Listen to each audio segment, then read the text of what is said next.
What if the most expensive real estate ad in history is the one selling you a breathable sky on Mars? Billboards of sunrise over red dunes, kids flying kites outside without suits, a warm breeze that smells faintly of rain. It's a seductive postcard. The copy writes itself: new horizons, fresh starts, low-gravity fun.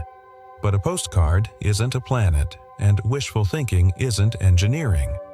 Before we buy into the pitch, we should count molecules, watts, and decades. If Mars is the fixer-upper of the century, the inspection report matters more than the paint color. Tired of headlines promising a second Earth next door? You're not alone. It's easy to feel whiplash between splashy claims and quiet retractions. So, let's do the grown-up thing. A straight, testable answer about terraforming Mars. No mysticism, no hype. Can we build air you can breathe without a pressure suit? Can we keep it from bleeding into space? Can we warm a world that forgot how to hold heat? If your instinctive answer is yes, great. Now let's earn it with physics. If it's probably not, great. Let's see exactly where the wall is. Here's what Mars actually hands you on day one. Gravity is about 38% of Earth's, enough to keep your coffee in the cup, but low enough to mess with bones and fluids over years. The air is almost pure carbon dioxide at roughly 1% of Earth's sea level pressure, which means your lungs, unassisted, are props, not tools.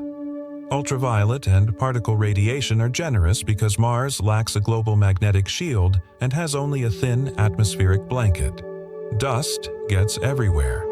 Water exists mostly as ice or vapor, shy and stubborn. None of this is fatal to dreams. All of it is costly. Terraforming isn't a movie montage where a reactor hums and suddenly the sky turns blue. It's a stack of hard problems disguised as a single idea. You must raise the pressure enough that water can exist as liquid in the open. You must raise the temperature so carbon dioxide doesn't simply refreeze onto the poles each winter. And you must keep your new atmosphere from leaking away under the bite of the solar wind and Mars's weak gravity. Each verb, raise, heat, keep, demands staggering energy and relentless maintenance, the opposite of a one-and-done trick. Imagine Mars as a leaky greenhouse with cracked panes and gaps in the frame. You can pump in warm air all day, but if the structure can't hold pressure and the insulation is terrible, you've built a temporary sauna, not a climate. Seal the leaks, thicken the glass, add selective coatings. That's the atmospheric equivalent of greenhouse engineering. On Mars, sealing means finding ways to reduce escape, which gets you into magnetic shielding and upper atmosphere chemistry. Thickening means adding mass, not slogans. Coatings mean greenhouse gases that trap heat in the right spectral bands without wrecking everything else. If you want to warm Mars significantly and thicken its air, you're speaking in units of terawatts sustained for decades. For comparison, all human civilization today runs on a few tens of terawatts. You'd be allocating a healthy fraction of Earth's entire power output to a different planet, continuously, while building off-world industry from scratch. That's before you argue about launch costs, fuel logistics, and how to keep dust out of solar fields or grit out of bearings. It's heroic, yes, but heroism isn't a plan. A plan has an energy budget with ugly numbers that still add up. The classic warming the planet toolkit looks like a sci-fi grocery list. Release carbon dioxide from the polar caps and regolith by heating, mining, or chemical tricks. Manufacture super greenhouse gases like perfluorocarbons that trap heat orders of magnitude more effectively than CO2. Park giant mirrors in orbit to nudge sunlight onto dark ground. In the boldest versions, redirect icy bodies to slam or settle into Mars and cough up volatiles. Every item sounds clever until you multiply by planetary scale. Then you meet the real bosses: mass, power, time, and failure rates. A thought experiment. Build a continent-sized factory whose only job is to synthesize greenhouse molecules day and night for half a century. Feed it with nuclear or solar plus storage. Pipe the output into the sky and watch the barometer nudge from 6 millibars toward a few dozen. That buys you a thinner than high altitude pressure where water can occasionally simmer but not stay put. Meanwhile, your maintenance ledger grows. Compressors, seals, valves, bearings, replacement parts from Earth until you bootstrap Martian industry. The physics is not offended. The economics and logistics file a complaint. Let's inventory Mars's pantry. Even if you freed everything easy, the carbon dioxide frost in the polar caps, the gas adsorbed on grains in the near-surface soil, you still land far short of Earth-like pressure. Models differ on details, but converge on a tough message. Mars doesn't have enough accessible CO2 to hand you a shirt-sleeve world. You also need nitrogen and argon for a breathable, stable mix. Those aren't abundant freebies. Unless you import vast amounts of volatiles from elsewhere, you're playing a game where the board lacks half the tiles. So the smart conversation shifts from planet makeover to partial terraforming. Think in steps and thresholds. Maybe you aim for 50 to 200 millibars so you can wear soft suits rather than armored shells. Maybe you accept a chilly, thin outside but build pressurized, climate-controlled world houses inside canyons and craters. You layer solutions: local magnetic shielding, thick regolith walls, water-ice cladding, smart life support that recycles brutally well. You stop pretending Mars will be Earth and start designing Mars to be livable where it counts, where people actually are. We've already touched the first rung. On the Perseverance rover, the MOXIE instrument took carbon dioxide from the Martian air and split off oxygen. Grams per hour, not tons, but proof that the chemistry behaves on location. That's important. On Mars, supply chains punish bulk imports. If you can make air, propellant, plastics, glass, and fertilizer from local feedstock, you turn a colony from a stunt into a settlement. MOXIE is tiny, but it anchors a bigger idea. Industry as life support, not decoration. Scale is the mountain. Laboratory chemistry is the foothold. Picture a simple visual. 3 bars showing atmospheric mass. Earth as the tall tower, Mars today as a short stump, and Mars with all unlocked CO2 as something disappointingly modest. Beside it, a thermometer strip marking the temperature you'd need to keep polar CO2 from refreezing each winter. That graphic tells a whole story without a word. Even in a best-case unlocked scenario, you're far from a beach day. The physics doesn't say impossible, it says insufficient and leaky. That difference saves you from magical thinking and points you toward engineering where wins are real. Earth gets help, Mars doesn't. A global magnetic field that deflects the solar wind, sparing the upper atmosphere from steady erosion. Mars lost its field long ago, so the sun can nibble at its air. If you somehow thicken the Martian atmosphere, you also fatten the target for erosion. You're building and defending at once, pumping mass into the sky while the solar wind quietly steals some back. Upper atmosphere chemistry, induced magnetospheres or local magnetic bubbles might help, but each adds complexity and power draw. The ledger gets longer the more serious you become. Gravity is a design constraint you can't negotiate with.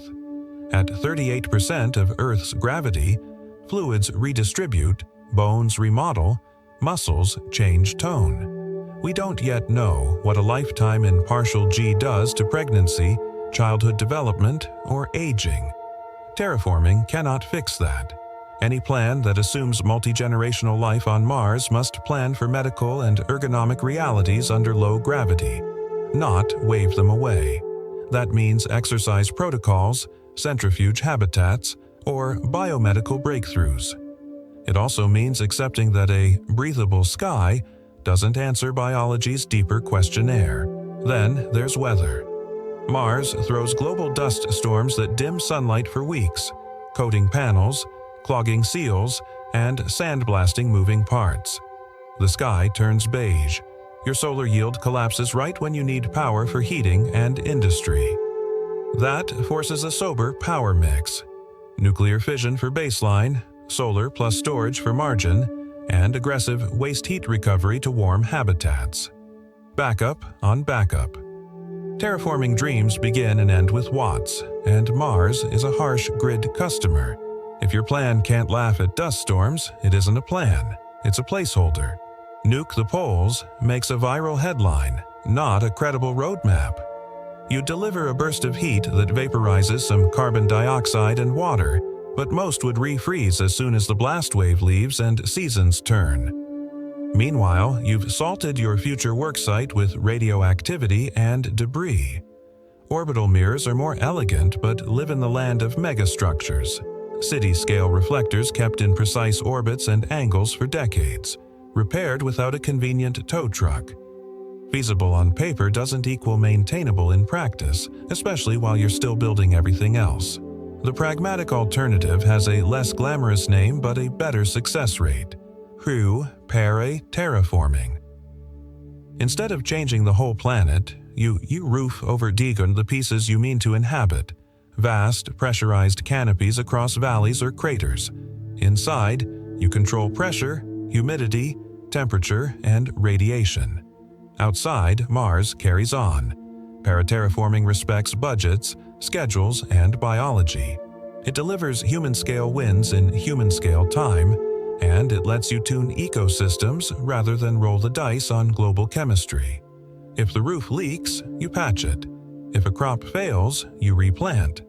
Feedback is short, not geological. Pick your first neighborhoods where nature helps. Lava tubes, cathedral-sized caverns left by ancient flows, offer built-in shielding and structure. Valle Marineris has ledges and alcoves where roofs can span shorter gaps. Deep craters hold air and warmth a little better. You don't have to conquer the Hellas Basin on day one. You grab a valley, line it, seal it, light it, and learn. A city under a roof is still a city. Streets, markets, terraces, schools. It's not a Hollywood vista, but it's livable, repeatable, and less allergic to maintenance.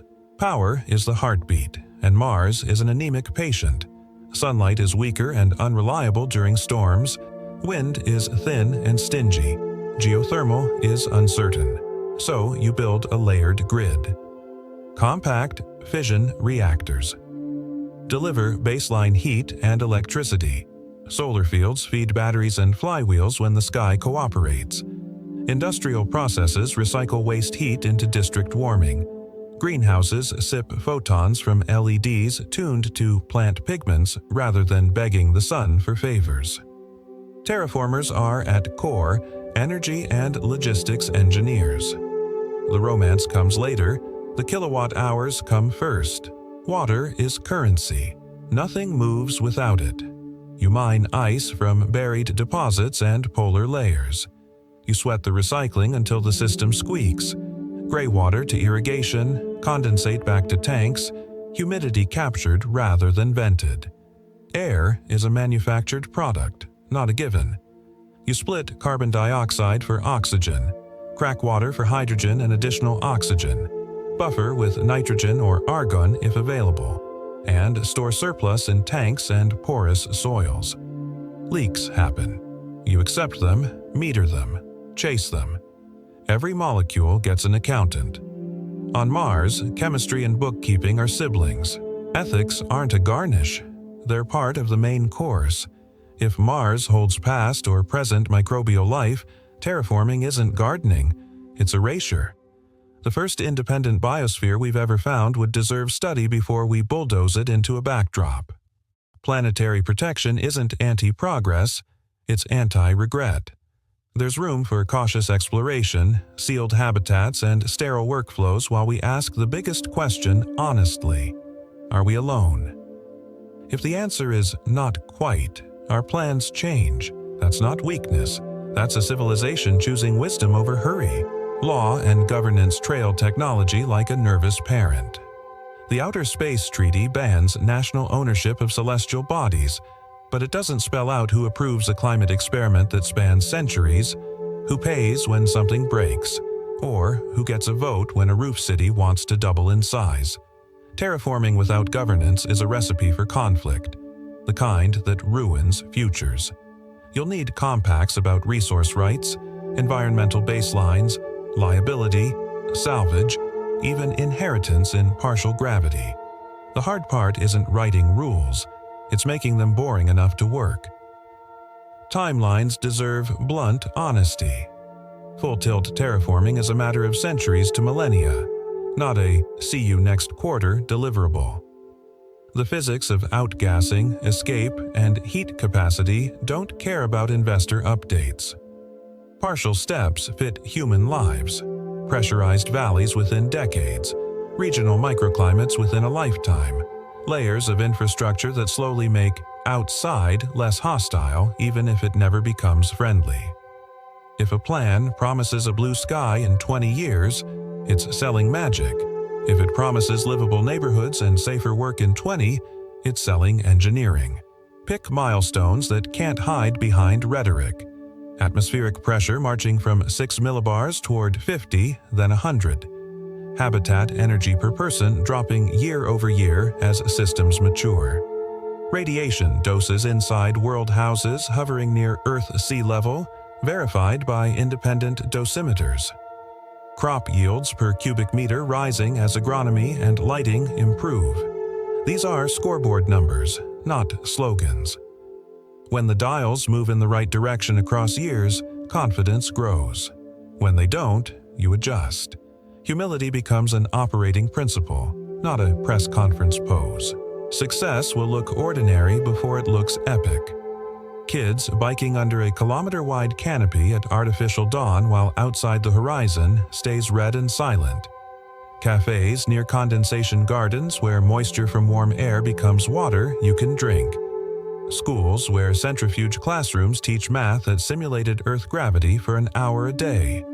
A city's morning. Pumps thrum, LEDs glow, air tastes clean, the roof hums under the whisper of dust. That's victory on Mars. Not a blue sky, but a breathable one where it counts. So, can we terraform Mars? Not soon, not fully, not cheaply. That's the sober read. But can we paraterraform it? Build controlled climates under giant roofs, stitch world houses into towns, then cities, learn to grow food, recycle water, and manufacture air at scale? Yes, that's ambition with receipts. It doesn't satisfy the postcard craving, but it does something better. It creates places where people can live, love, work, and raise kids without betting the farm on geophysics. Civilization moves forward one boring, beautiful constraint at a time. Why try at all if the sky won't turn blue? Because every system we perfect for Mars helps Earth in hard places. Closed-loop water teaches deserts how to breathe. Soil-free farming turns warehouses into farms with almost no runoff. Radiation shielding informs medical imaging and disaster response. Waste-to-resource thinking cuts landfills into supply chains. Terraforming thought becomes Earth-forming practice. The better we get at scarcity with dignity, the better we steward the only full-gravity biosphere we know. If you're serious about the long game, invest in the unglamorous miracles. Industrial biology that thrives at low pressure and cold, turning waste gases into useful polymers and food. Advanced materials that make city-scale roofs light yet strong, self-healing under micrometeoroid peppering. Energy systems that shrug at dust, high-temperature reactors, thermal storage, robust power electronics, build tools that fail gracefully and are easy to fix with gloves on. Progress won't be a reveal, it'll be a maintenance log that gets shorter. There's a place for audacity, but it should sit next to accountability. Grand visions inspire the fundraising breakfast. Small reliable wins keep the lights on. Start with a single world house that pays its own bills. Add another, then a network. Create corridors between safe spaces so travel is a stroll, not an expedition. Let tourism be the last business, not the first. When Earth's problems flare, Martian innovation should flow home. Not as marketing, but as water filters, power modules, and farming kits people can actually buy. To skeptics, you're doing us a service. Every how and show me makes the plan sharper. To enthusiasts, your energy is the fuel, but discipline is the engine. The frontier punishes vibes and rewards checklists. If it sounds like aviation in the 1920s, that's the point. The first reliable flights weren't glamorous either. They were safe. Safety scales. Cities grow on safety, not stunts. Mars will be won by people who like torque specs and disassembly manuals. That's a compliment. We can still tell beautiful stories without lying. The story isn't, we'll paint the sky blue by Christmas. It's, we're going to learn how to keep people warm, watered, fed, and sane where nature isn't on our side. That's a story worth subscriptions and taxes. It honors the romance of space by doing the dishes. It also makes us better here at home, where 2 billion people would love reliable water and power before we rent beachfront on Olympus Mons. If this feels less cinematic than you hoped, take a breath and think about the real arc. In your lifetime, you could watch a roof city open where an empty canyon used to be. You could see the first school graduations under artificial dawn, the first hospital births in partial gravity, the first farm that feeds 1,000 on a fraction of the water. You could get a job wiring panels, sealing joints, debugging pumps. History rarely asks for permission. It asks for patience and competent hands. We'll close where we started, with the postcard. A blue sky on Mars sells clicks, but the truth sells longer. We don't need to terraform a planet to do something history will remember. We need to build places that work. Honestly, safely, at scale.